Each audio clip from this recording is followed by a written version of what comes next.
जब बहू ने खा ली हंसने वाली दवा। किशनगढ़ गांव में कीर्ति अपने बेटे दिवाकर और बहू अंशु के साथ रहा करती थी। तीनों बहुत ही हंसी खुशी अपना जीवन व्यतीत कर रहे होते हैं। अरे बहू, आज खाना मैं बना देती हूँ।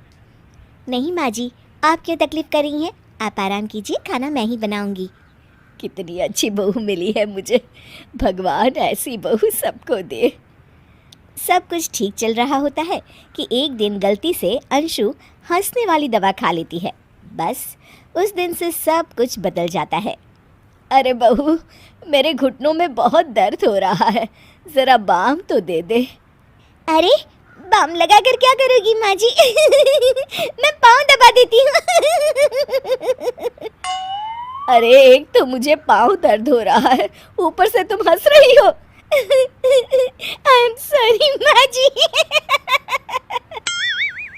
अरे फिर से हंस रही है, जा तू मेरे कमरे से, मुझे तुझसे बात नहीं करनी। हे भगवान, ये क्या हो गया? अब माँ जी क्या सोचेगी? 2 दिन बाद कीर्ति घर में किटी पार्टी रखती है। उसकी सभी सहेलियां घर आने वाली होती हैं। अरे बहू, मेरी कुछ सहेलियां आज दोपहर को घर आने वाली है, आज कुछ खाने में अच्छा सा बनाना। सहेलियां? क्यों, मेरी सहेलियां नहीं हो सकती क्या? तुम फिर से हंस रही हो? नहीं माँ जी, मैं हंस नहीं रही हूँ। अरे फिर से हंस रही हो और बोल रही हो कि हंस नहीं रही। नहीं माँ जी, मैं तो तुम जाओ मेरे सामने से और किचन का काम कर लो, जाओ। दोपहर को कीर्ति की सभी दोस्त खाने पर आ जाती हैं। अरे वाह, घर तो बहुत सुंदर सजाया है कीर्ति। अरे मैंने कहा, ये सब तो मेरी बहू का कमाल है। अरे वाह, बड़ी गुनी है तुम्हारी बहू तो। हाँ हाँ, खाना भी अच्छा बनाया है। हाँ, बहुत ही गुनी है। तो हमको नहीं मिलवाओगी क्या, या छुपा कर रखोगी अपनी हीरे जैसी बहू को? अरे नहीं नहीं, अभी बुलाती हूँ। अंशु, ओ अंशु, बहू रानी। अंशु बाहर आती है। जी माँ जी। बहू, ये सब मेरी सहेलियाँ हैं, मिलो सबसे। नमस्ते आंटी। नमस्ते बेटा, बहू तो बहुत अच्छी मिली है तुमको, किस्मत वाली हो तुम। किस्मत वाली? अरे क्या हुआ, हंस क्यों रही हो? नहीं नहीं, मैं हंस नहीं रही हूँ। तभी अचानक सांची के हाथ से चम्मच छूट जाता है और उसका कुर्ता गंदा हो जाता है।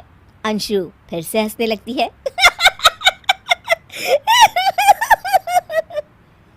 इधर सब सहेलियां गुस्सा होकर चली जाती हैं। कीर्ति भी नाराज होकर अपने कमरे में चली जाती है। हे भगवान, ये मैंने क्या कर डाला? इस तरह से तो माँ जी और उनकी सहेलियां नाराज हो गई।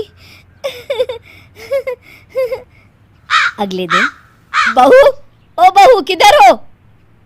जी माँ जी।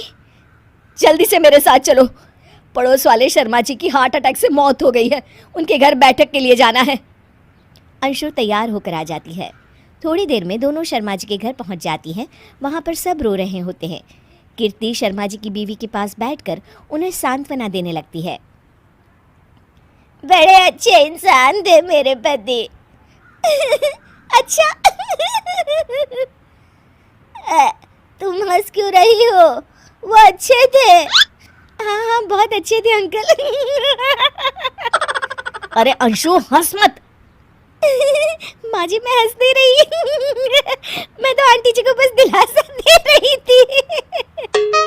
सब औरतें अंशु की इस हरकत से हैरान हो जाती हैं। कीर्ति भी बहुत शर्मिंदा होती है और वो अंशु को लेकर फटाफट घर लौट आती है। अंशु, क्या हो गया है तुझे? हंस क्यों रही थी तू वहां पर? नहीं माँ जी, मैं तो बस। अरे तो फिर से हंस दी, जा तू अपने कमरे में, मुझे तो तुझसे बात ही नहीं करनी, मेरा बेटा ही तुझसे बात करेगा अब। रात को जब दिवाकर घर लौट आता है तो कीर्ति दिवाकर को सब कुछ बताती है। ठीक है माँ, अब फिक्र मत करो, मैं अंशु से बात करता हूँ। दिवाकर अपने कमरे में जाता है। जी आ गए आप? कैसे हैं?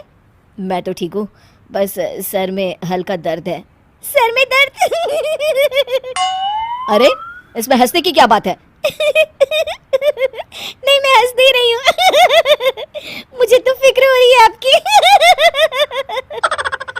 एक तो मेरे सर में दर्द है, ऊपर से तुम हंस रही हो। अरे कैसे समझाऊं मैं आपको? मैं हंस नहीं रही। अंशु, तुम इस घर से चली जाओ। माँ ने मुझे बताया जो भी तुमने शर्मा आंटी के घर किया और किटी पार्टी में भी।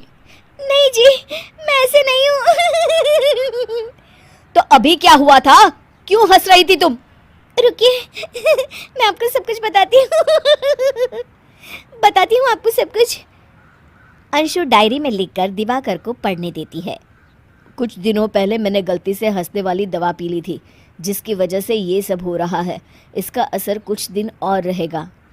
अरे तो तुमने ये सब पहले क्यों नहीं बताया अंशु? वो मैंने माँ जी को बताने की बहुत कोशिश की, मगर उन्होंने सुना ही नहीं। अरे ठीक है, मगर वादा करो जब तक दवाई का असर ठीक नहीं हो जाता तुम घर से बाहर नहीं जाओगी। नहीं जाऊंगी। और हंसूंगी तो बिल्कुल नहीं। लो, तुम तो फिर से हंस दी। हेलो दोस्तों, ऐसी अच्छी वीडियो देखने के लिए हमारे चैनल को लाइक और सब्सक्राइब करें।